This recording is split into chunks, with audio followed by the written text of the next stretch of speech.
A few weeks ago, James Hilton wrote a very interesting blog post about the tools on his workbench. And I thought, well, I quite fancy doing a little bit of that, but let's try doing something with video as a bit of an experiment. So here is the sort of rubber cutting mat that I'm currently working on. Now, these things are expendable. They're not very expensive, and quite frankly, they do wear out. I reckon I'll probably get about 9 months to a year out of one of them, depending on the sort of work I'm doing.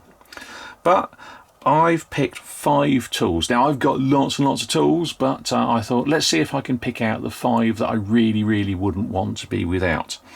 So let's start with the basics, and we have a Swan Morton Scalpel. Now, I'm using the retractable blade version. I like that because it protects the blade. It hopefully reduces the chances of me cutting myself, but mainly because I find it fits very well in my hand. The fatter handle seems to give me something I can grip on better than the thinner handle of the standard Scalpel. I'm using a 10A blade, and that's again my favourite. I tend to buy them by the box load, and they just last me for ages. I've tried other blades, and yes, they have uses, but the 10A seems to be my favourite.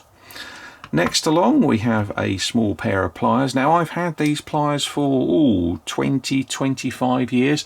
They're not the most expensive pliers. They're not the best pliers in the world, but they are the ones that I always keep to hand, because you can pull stuff, you can poke stuff, you can bend stuff, you can do all sorts of things with these little pair of needle nose pliers.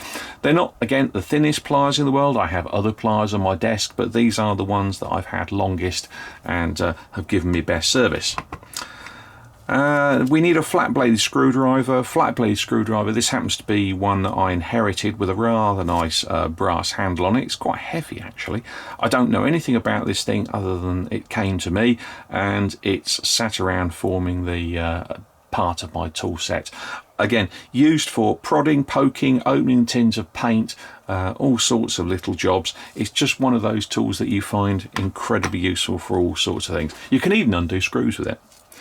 I'm going to need a little ruler when I'm cutting along things or when I'm measuring, and I prefer a 6-inch steel rule as the handy ruler that I have. Again, I have other rulers up to several feet in length, which are great, but this on a board this big is usually quite useful for most jobs. It's certainly the one I'll keep to hand at all times.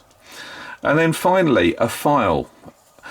Yes, again, I have loads and loads of abrasives, but this is a 6-inch, very coarse file, which I find absolutely invaluable. It's by far my most used file because you can really whip a lot of material off with it and do that very quickly. I find it very good on resin. It's quite good on white metal because the coarse teeth don't get bunged up so easily, and even use it on brass, although I tend to use finer files on brass.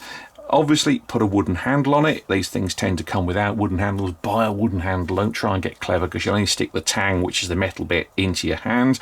And again, lives on my bench at all times. I do clean the teeth out every so often with a file card. It's looking a bit tatty at the moment because I've just been doing some white metal work.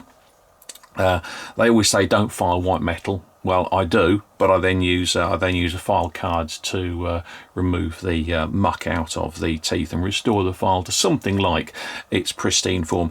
This thing is probably 10-15 years old, and it's still going as good as I bought it, or the day I bought it. So there we have it.